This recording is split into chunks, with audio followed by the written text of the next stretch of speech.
பயப்படாதே சிறுமந்தையே, நீ சிறுமந்தையா இருக்கிறேன் என்று கலங்காதே.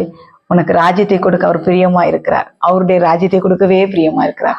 அங்கங்க லட்சம் கோடி கணக்குல ஜனங்கள் கூடுகிறார்களே என்று வருத்தப்படாது. அது அவ்வளவு பண்டி கூட்டங்கள், அது கூடட்டும் ஒரு பக்கம்.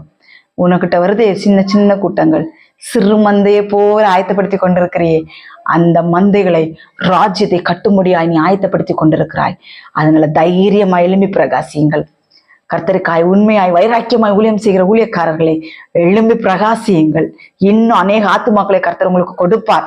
இப்படிப்பட்ட கள்ள தீர்க்கதரிசிகளை ஒரு நாள் தரைமட்டமாய் மாற்றி ஆக்கி போட்டு உங்களுக்கு ஆத்துமாக்களை கொடுத்து இன்னும் மேலும் பழுகி பெருக செய்ய போகிறார். அந்த கர்த்தருக்கு உண்மையாய் கடைசி வரைக்கும் உங்கள்ட்ட பணம் காசு பொருள் எது வந்தாலும் கர்த்தருக்காய் கடைசி வரைக்கும் உண்மையா ஊழியம் செய்யுங்கள். உங்களுக்கு கர்த்தர் அதை ராஜ்யத்தை கொடுக்க சித்தமாயிருக்கிறார். சிறு மந்தையை பயப்படாதே, ராஜ்யத்தை கொடுக்க கர்த்தர் சித்தமாயிருக்கிறார். அதனால கர்த்தருடைய பிள்ளைகளை எழும்பி பிரகாசியுங்கள். ஒரு பக்கம் ஒரு கூட்ட ஊழியக்காரர்களை கள்ள தீர்க்கதரிசிகளை சாத்தான் ஏற்படுத்தி கொண்டிருக்கிறான். இன்னொரு பக்கம் தேவனுடைய ராஜ்யத்தை கட்டுறதுக்காக தேவன் பராக்கிரமசாலிகளை ஏற்படுத்தி கொண்டிருக்கிறார். இந்த பராக்கிரமசாலிகள் எல்லாம் ஒரு நாள் ஒரு யுத்த களத்தில் எழுந்து நிற்க போறார்கள்.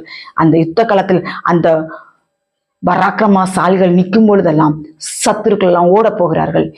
எவன் கர்த்தருக்கு பிரியமில்லாத ஊழியம் செய்கிறான் அவனெல்லாம் ஓட போகிறான். இந்த மாதிரிப்பட்ட பராக்கிரமசாலிகள் எழும்பி வரப்போகிறார்கள்.